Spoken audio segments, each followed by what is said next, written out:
Boa noite, gente. Bem-vindos a mais um Antagonista nas Eleições com o Cláudio Dantas. Ontem não deu para gravar, estava na correria, mas estou aqui hoje para dar o recado, para comentar um pouquinho sobre esses últimos acontecimentos aí da campanha eleitoral, que virou uma brincadeira, né? Virou realmente uma brincadeira de mau gosto, né? Uma brincadeira de mau gosto, uma comédia, né? Uma tragicomédia. Olha, ver o Haddad abandonando o Lula, né? Não pode mais aparecer lá em Curitiba. Agora mandaram o Jacques Wagner, né? O poste do poste. Ver o Fernando Haddad abandonando o vermelho do PT e assumindo o verde e amarelo da bandeira brasileira. Agora aí é toda a propaganda do Haddad de verde e amarelo. Inclusive recebi um meme aqui ótimo do pessoal da Central Brasileira de Memes lá. Botaram ele com tudo, né? Até com chapéu, camisa, calça, bandeirinhas, santinhos, tudo verde e amarelo. O Haddad que virou esse grande cidadão aí, né, esse grande brasileiro, esse grande patriota da noite pro dia. É incrível, o Fernando Haddad agora está falando em família, está falando até em armar a população. Eu brinquei aqui, vi até a live aqui do Jair Bolsonaro. Eu já estava pensando nisso, ele se antecipou e falou, olha, daqui a pouco o Haddad vai querer ser Bolsonaro 17. E de fato, né, tá tudo indicando que sim. Ver se assim ele atrai, ele confunde mais uma vez, tenta confundir mais uma vez o eleitor e atrai algum voto aí dos desavisados. Fala, eu não sou mais Lula, agora eu sou Bolsonaro. Gente, olha, isso aí além de ser um estelionato eleitoral, né, que é a parte trágica dessa situação, é ridículo, né? Chega a ser ridículo. Um candidato, primeiro abre mão da sua personalidade, se teve algum dia, abre mão, enfim, né, da sua própria voz para falar, para virar porta-voz do Lula, presidiário lá de dentro da cadeia lá em Curitiba, indo toda segunda-feira, dia sim, dia não, enfim, pegar conselho lá do presidiário. E aqui eu queria abrir um parêntese, né? Eu vejo aí a imprensa absorta, né? Surpresa com toda, vamos dizer assim, a reação da população, a reação dos leitores, a reação das pessoas nas redes sociais, nas ruas, enfim, a reação das pessoas sobre a postura da imprensa, né, sobre todo tipo sobre a cobertura que vem sendo feita da campanha. E olha, não tem por que se surpreender. É uma relação de causa e efeito. Eu destaquei até mais cedo no Twitter o seguinte, uma imprensa que tenta normalizar, né, que um presidiário de dentro da cadeia participe de uma disputa eleitoral, né, uma disputa para a presidência da República, e a imprensa tenta normalizar isso, é um absurdo absoluto, completo, é uma sem-vergonhice. Tinha que ter esses repórteres que são os carrapatos, né, que a gente chama na gíria jornalística, que vão seguindo os candidatos. Tinha que ter lá um carrapato junto do Haddad, toda vez que ele se encontrasse com Lula, questionasse ele na saída. O senhor está vindo aqui para tomar conselho com um presidiário e quer governar o país? É isso que devia ser perguntado, e não os repórteres, coitados. A maioria aí desses carrapatos são repórteres iniciantes, vão lá e perguntam, né, como se fosse uma coletiva normal, né, de um sujeito que acabou de sair de uma reunião de cúpula partidária e na verdade está saindo da cadeia. Então assim, ó, gente, é um absurdo completo. Bom, fechando o parênteses, seguindo aí nessa toada. Eu ri pra caramba agora porque eu também mais cedo no Twitter brinquei, né, justamente por causa dessa história toda aí, a discussão que se estabeleceu, né, do Haddad querendo sugerir que o Bolsonaro, já que o Bolsonaro não poderá participar de debates, né, pelo menos agora, por causa de pura orientação médica, né, então o Haddad fez uma ironia, dizendo que ele se disporia a ir, né, até numa enfermaria para debater com o Bolsonaro. As pessoas esquecem, né, que o sujeito está aí se recuperando de uma facada que quase o levou à morte. Mas tudo bem, O Haddad, e aí o Bolsonaro respondeu, falou assim, a gente pode então fazer esse debate lá em Curitiba, né? E ficou essa briga, né, lá e cá e tal.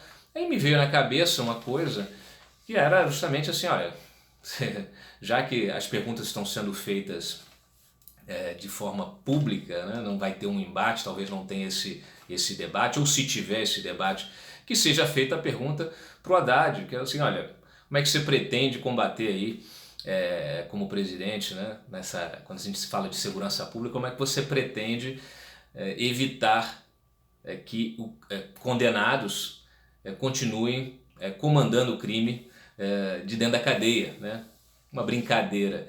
E olha que o Bolsonaro não fez essa pergunta aí na coletiva dele, fez uma pergunta pública pro Haddad, caçoando aí do Haddad. Então assim, ri muito com isso.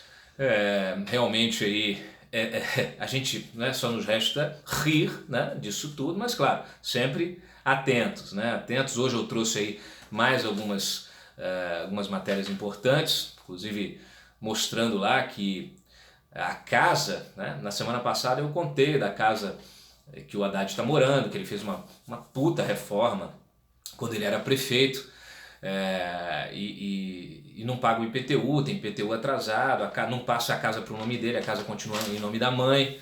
E aí eu fiz uma apuração, descobri, junto à Prefeitura de São Paulo, que em 2004, na gestão da Marta Suplicy, a prefeitura isentou a casa de pagamento de IPTU durante um período. O pedido de isenção foi feito pelo pai do Haddad, o Calil, que morreu em 2008. Então, de 2004 a 2008, eles não precisaram pagar IPTU. Ele enquadrou ali numa questão de aposentados, que prevê a lei e tal, mas é uma lei para aposentados que ganha, que no caso, na época a lei dizia o seguinte, olha, é um benefício para aposentados que ganham até 3 salários mínimos, né, que tem apenas um imóvel de uso residencial. Bom, e a gente sabe que não é bem assim, né? O pai do Haddad teve um comércio atacadista de roupas e tecidos, é um sujeito muito conhecido, comerciante conhecido na região, criou muito bem seus filhos, todo mundo bem posicionado, todo mundo aí ostentando, né? Inclusive isso aí é um outro capítulo que eu vou trazer depois. Mas assim, muita gente aí, a gente sabe que ele, inclusive expliquei, mostrei que essa casa passou a funcionar um ano antes, já funcionava como sede, né, da empresa do pai, que depois o Haddad virou sócio da empresa, transformou a empresa de negócio de tecidos numa consultoria dele, aquelas coisas que a gente já conhece. Então, assim, tudo indica que essa isenção não seria devida.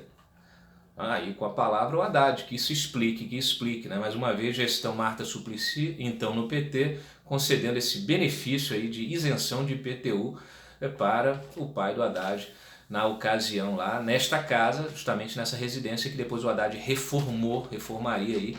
Ele fez essa puta reforma, gastou uma grana e transformou a casa inclusive numa mansão, e é onde ele vive hoje, né, com a família. Fica aí também mais esse tema, para ver se o resto da imprensa vai atrás, né, e tenta questioná-lo, né, sobre isso. Bom, vamos em frente. O Haddad, saiu ontem o Datafolha, não consegui comentar, justamente comento hoje, até o Diogo e o Mário falaram disso de manhã, mas já comento com uma atualização, porque saiu pesquisa da XP, e a pesquisa da XP colocou o Jair Bolsonaro com 59% e o Haddad com 41%, 18 pontos de diferença entre um e o outro, né? Então, até o líder do PDT, o André Figueiredo, tinha dito ontem, falou assim, isso aí vai ser 60-40, tá certo, 60-40, considerando aqui a margem de erro, 60-40.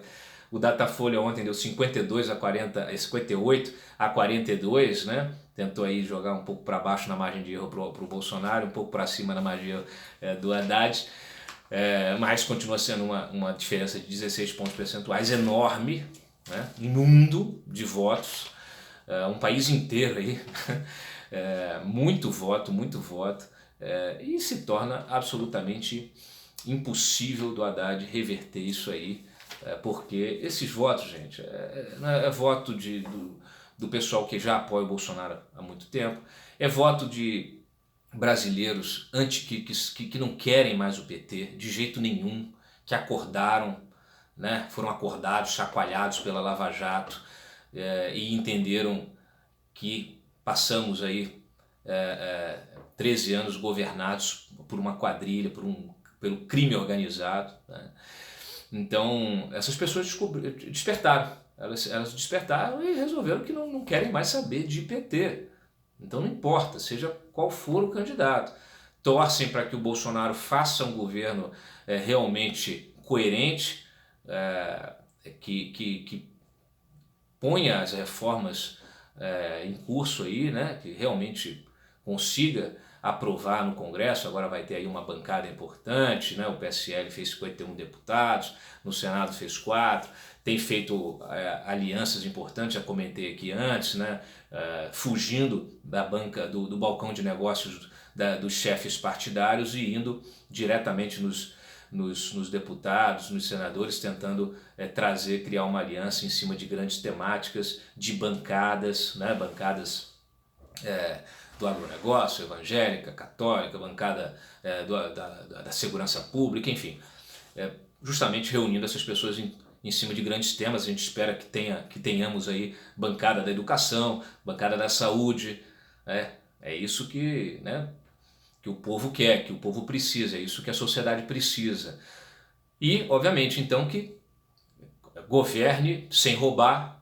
Inclusive esse é um lema aí da campanha agora no segundo turno, o programa eleitoral que vai ao ar amanhã. Eu estou antecipando várias coisas desse programa para vocês. Ele vai ter uma pegada assim forte, de cara, associando o PT ao Foro de São Paulo, contando a história, apresentando para muita gente o Foro de São Paulo, falando de comunismo, falando da situação dessa crise, né, que a gente vive hoje em função desses governos do PT, falando da roubalheira do PT, falando de tudo isso e depois apresentando aí o candidato como sendo com a esperança de uma solução, né, de uma saída e de uma virada de página. Apresentam ele de uma forma também mais pessoal, vão contar algumas histórias.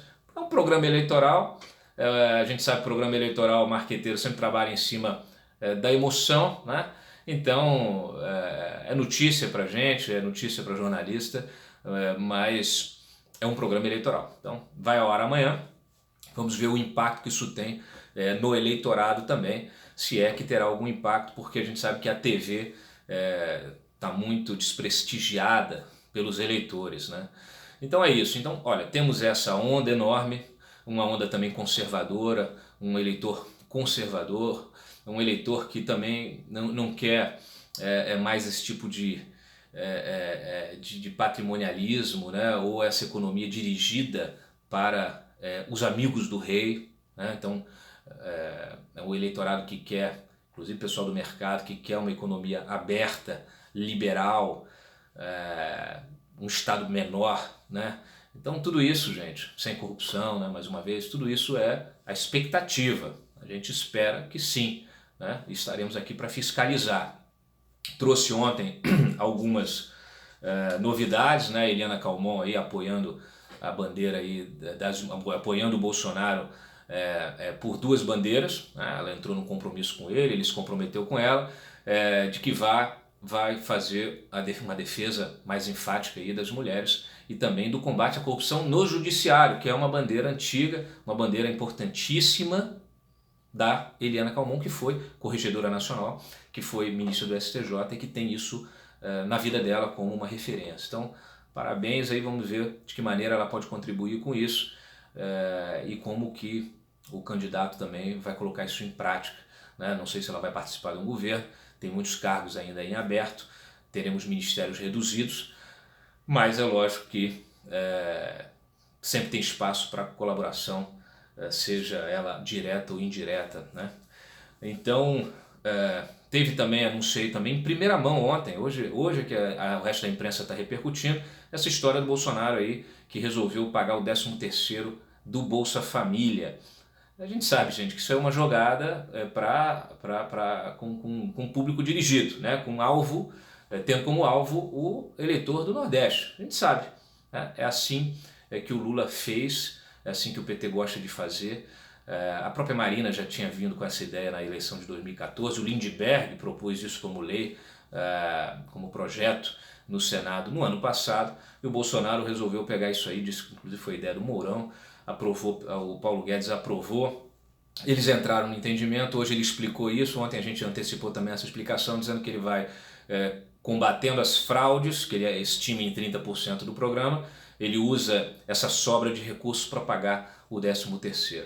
Bom, tem uma parte do eleitorado do Bolsonaro que olha isso com ressalva, uma outra parte compreende, né? A gente está aí no tudo ou nada, mas tem gente que olha com ressalva porque, é claro, a gente não pode descambar para o populismo, para o assistencialismo, e pelo contrário, o que essa gente precisa de emprego. Mas vamos em frente, né? Então, voltando na pesquisa, XP aí com essa de 59 a 18, o Datafolha com 58 a 42, e aí foi engraçado, o Mário Diogo comentaram na reunião de pauta mais cedo, eu não pude participar, que eu estava numa agenda, mas a discrepância, né, do Datafolha, que dava empate técnico. Inclusive o próprio Ibope também deu, vamos ver o que o Ibope traz. Então dava um empate técnico entre o Bolsonaro e o Haddad, inclusive tinha aqueles cenários que o Bolsonaro perdia de todo mundo no segundo turno e dava um empate técnico com o Haddad. E porra, agora a gente tem uma diferença aí, uma diferença absurda, abismal entre um candidato e outro, essa diferença de 16, 18 pontos no caso da Folha, 16 pontos percentuais, um abismo entre um candidato e outro, praticamente intransponível.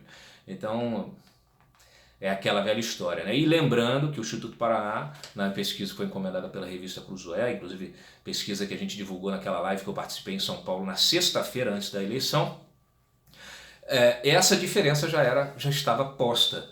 Então, a pesquisa bem feita, quando ela é feita com honestidade, ela chega num resultado próximo da realidade. Nunca vai ser, obviamente, o resultado da urna, mas chega num resultado próximo da realidade. Inclusive, desses entrevistados agora nessa nova pesquisa do Datafolha aí, que foi feita segunda e terça, divulgada ontem, eles identificaram uma coisa interessante, que é o seguinte: 20% desse eleitorado decidiu o seu candidato nas 24 horas antes da eleição. Então, na véspera e no próprio dia.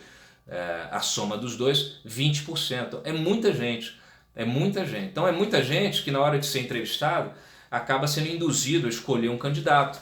A pessoa não tem candidato ainda, mas acaba sendo induzida a escolher um candidato. Então a própria pesquisa, a espontânea, eu gosto muito mais da espontânea, eu acho que ela é mais real. Porque a espontânea já é aquele candidato que você tem na cabeça, né? Não é aquele que querem te impor. Então, dependendo até do entrevistador, a pessoa fica acuada e aí escolhe aquele candidato, né? A gente viu inclusive vários vídeos circulando aí, alguns fakes, outros reais, de entrevistadores aí desses institutos de pesquisa. Então assim, é isso, né? A gente vê a realidade está na rua, está nas manifestações, inclusive vai ter uma próxima aí em breve importante, é importante que as pessoas se manifestem, pessoas que querem mudar o país se manifestem, então vamos acompanhar, né? Então, mais alguma coisa?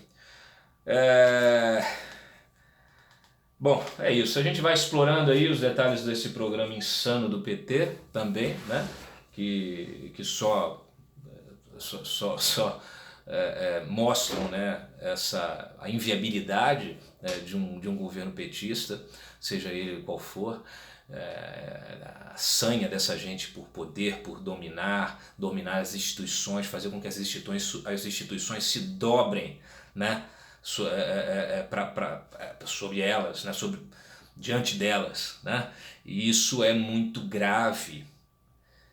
O nosso país, gente, ele só vai alcançar grandes potências, só vai alcançar um grau de desenvolvimento saudável, civilizado, quando as instituições elas forem efetivamente maiores do que os homens que a ocupam.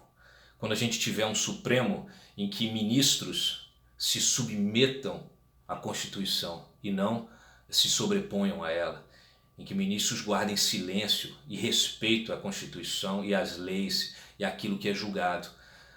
que ministros não se encontrem com parlamentares, com o presidente da República fora da agenda, que não sejam flagrados em telefonemas defendendo isso ou aquilo. Ministros da Suprema Corte precisam ser seres praticamente isolados, inclusive socialmente. Não podem ficar frequentando festinha, né, petit comité, com um advogado que tem interesse em causas dentro do próprio Supremo, com empresários que têm interesse dentro do próprio Supremo. Isso eu estou falando só do judiciário, tá? Essa regra vale para desembargadores, isso vale para juízes de primeira instância, isso vale para tudo. As instituições são maiores, o Congresso precisa ser maior do que esses personagens vagabundos que ocupam a presidência das duas casas legislativas, as mesas diretoras dessas casas legislativas. Precisamos de gente menos vaidosa, de gente mais humilde, mais serena, de gente que entenda o poder como uma prestação de serviço. Entenda que está ali a serviço do país, a serviço da nação, e não a serviço de si mesmo. A gente precisa de um executivo, de um presidente da República que entenda que a presidência é uma instituição muito maior do que ele. E que ele ocupe isso justamente como um servidor desta nação, um servidor do interesse coletivo. Não deixe que o poder suba à sua cabeça, né? E que anime qualquer tipo de plano de poder partidário ou individual, muito menos enriquecimento pessoal ou de familiares, etc. Então só assim o país vai evoluir, só assim vai evoluir. Então fica aí esse recado, a gente, né, sangue corre na veia, a gente fica realmente sempre muito tocado por tudo isso, a gente quer que as coisas deem certo, a gente faz o nosso trabalho aqui. Quando eu falo de instituições, eu também falo da imprensa e da liberdade de imprensa e do respeito à informação, do respeito aos fatos. Isso é muito importante, isso é o que faz a diferença. E as pessoas estão muito mais atentas hoje. A imprensa não tem mais o monopólio da informação.